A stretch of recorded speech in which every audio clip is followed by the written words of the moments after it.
अगर ये वीडियो को आप बोरिंग भी लगे तो भी कृपया इसे अंत तक जरूर देखें, क्योंकि इसमें दी गई जानकारी अत्यंत महत्वपूर्ण है।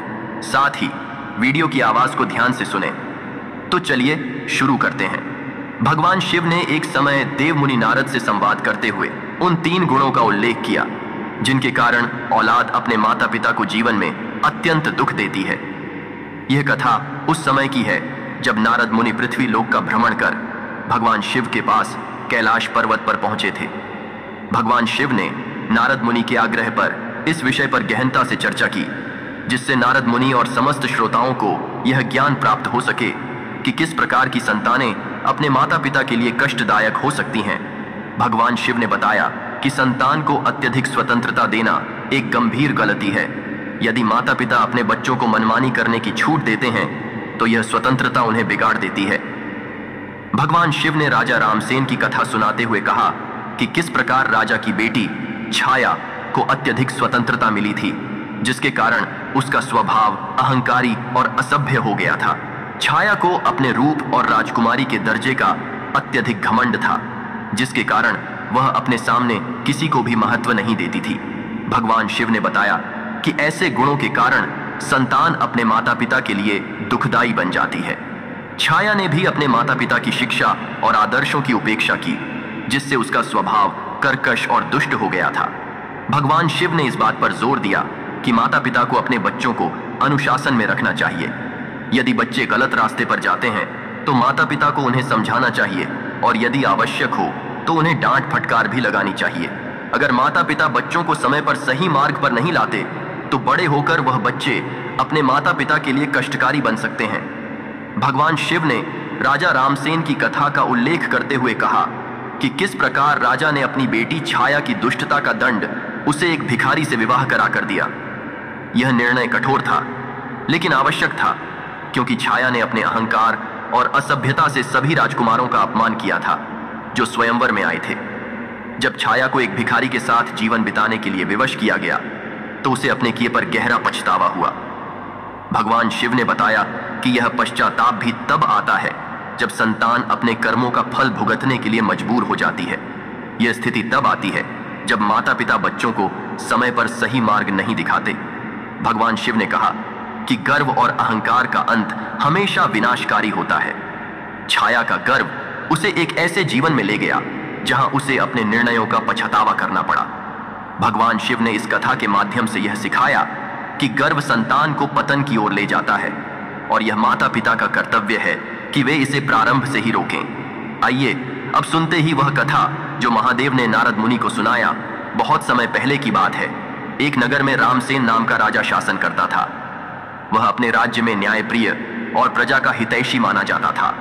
राजा रामसेन की एक ही संतान थी, एक सुंदर और प्रतिभाशाली बेटी जिसका नाम छाया था। छाया के जन्म से ही राजा और रानी उसे बहुत लाड़ प्यार से पालते थे। छाया को जो भी चाहिए होता वह बिना किसी रुकावट के मिल जाता। इस कारण से छाया में धीरे धीरे घमंड और अभिमान का विकास होने लगा। छाया को अपने रूप और रुतबे पर बहुत गर्व था। वह अपने आप को सबसे श्रेष्ठ मानने लगी और दूसरों की कोई परवाह नहीं करती थी। जैसे जैसे वह बड़ी होती गई उसके व्यवहार में और अधिक अहंकार दिखाई देने लगा। वह अपने माता पिता की भी बात नहीं मानती थी और अक्सर दूसरों का अपमान करती थी। राजा रामसेन और रानी को यह बात चिंतित करने लगी कि उनकी बेटी का यह घमंड एक दिन उसे और उनके परिवार को बहुत बड़ा नुकसान पहुंचा सकता है। राजा रामसेन ने यह निर्णय लिया कि अब छाया के विवाह का समय आ गया है। उन्होंने अपने राज्य में एक स्वयंवर का आयोजन करने का निर्णय लिया। स्वयंवर की घोषणा पूरे राज्य और अन्य राज्यों में भी कर दी गई। कई राजकुमार, राजा और महाराजा इस स्वयंवर में हिस्सा लेने के लिए आए। छाया को अब अपने जीवन साथी का चयन करना था। स्वयंवर के दिन छाया ने सभी राजकुमारों को एक एक कर देखना शुरू किया, लेकिन उसकी आदत के अनुसार वह किसी न किसी कारण से हर राजकुमार का मजाक उड़ाने लगी। वह उनके रूप, रंग, शरीर की बनावट और यहां तक कि उनकी दाढ़ी और कपड़ों का भी मजाक बनाती। यह देखकर सभी राजकुमार अपमानित होकर वहां से चले गए। छाया का यह व्यवहार देखकर राजा रामसेन बहुत दुखी और क्रोधित हो गए।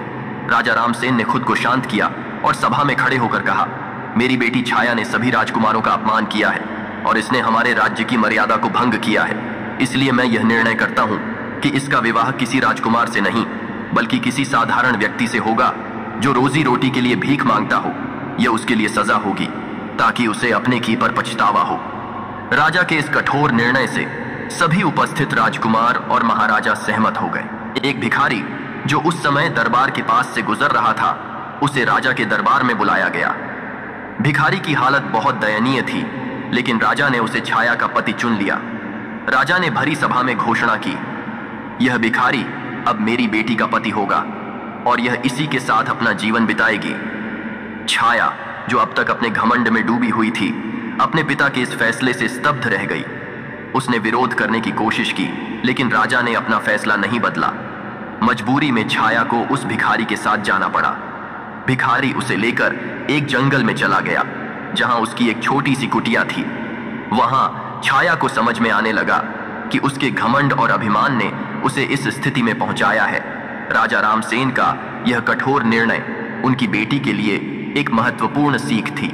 उन्होंने उसे यह सिखाया कि किसी भी व्यक्ति को उसके रूप, स्थिति या धन के आधार पर नहीं आंकना चाहिए। छाया को भी यह समझ में आया कि जीवन में विनम्रता, आदर और दूसरों की भावनाओं का सम्मान करना कितना महत्वपूर्ण है। इस प्रकार राजा रामसेन की सख्ती ने न केवल छाया को बल्कि पूरे राज्य को एक महत्वपूर्ण शिक्षा दी। भगवान शिव ने कहा कि अगर माता पिता अपनी संतान को सही मार्गदर्शन देते हैं तो वह कभी अपने माता पिता के लिए कष्टदायक नहीं बन सकती। छाया की कथा इस बात का प्रमाण है कि माता पिता की गलतियों का परिणाम संतान को भुगतना पड़ता है और यह पूरे परिवार के लिए दुखदायी हो सकता है। भगवान शिव ने यह भी कहा कि माता पिता को अपनी संतान के गुणों का समय समय पर मूल्यांकन करना चाहिए। अगर उनमें अहंकार, असभ्यता या अनुशासनहीनता के लक्षण दिखाई दें तो तुरंत उन्हें सही मार्ग पर लाना चाहिए। भगवान शिव ने इस कथा के माध्यम से यह संदेश दिया कि संतान का सही मार्गदर्शन ही परिवार की सुख शांति का आधार है। कथा के अंत में भगवान शिव ने देव मुनि नारद को यह उपदेश दिया कि संतान के गुणों पर ध्यान देना माता पिता का सबसे महत्वपूर्ण कर्तव्य है। यदि वे इसमें असफल होते हैं तो उन्हें अपने बुढ़ापे में कष्टों का सामना करना पड़ सकता है।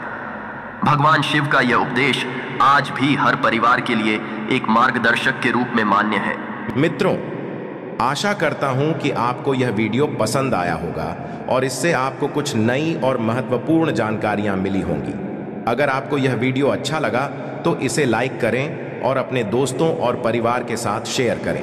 हमारे चैनल प्रकाशित जिंदगी को सब्सक्राइब करना न भूलें और बेल आइकन को भी दबा दें ताकि आप हमारे आने वाले सभी वीडियो की नोटिफिकेशन प्राप्त कर सकें।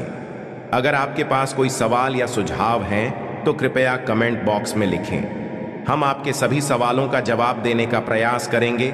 और हाँ, जाते जाते कमेंट बॉक्स में हर हर महादेव, जय श्री हरि, जय माता लक्ष्मी या राधे राधे जरूर लिखें। आपका कीमती समय देने के लिए धन्यवाद। ईश्वर की कृपा आप पर बनी रहे। फिर मिलेंगे एक नए और रोचक वीडियो के साथ। तब तक के लिए जय श्री हरि, जय माता लक्ष्मी और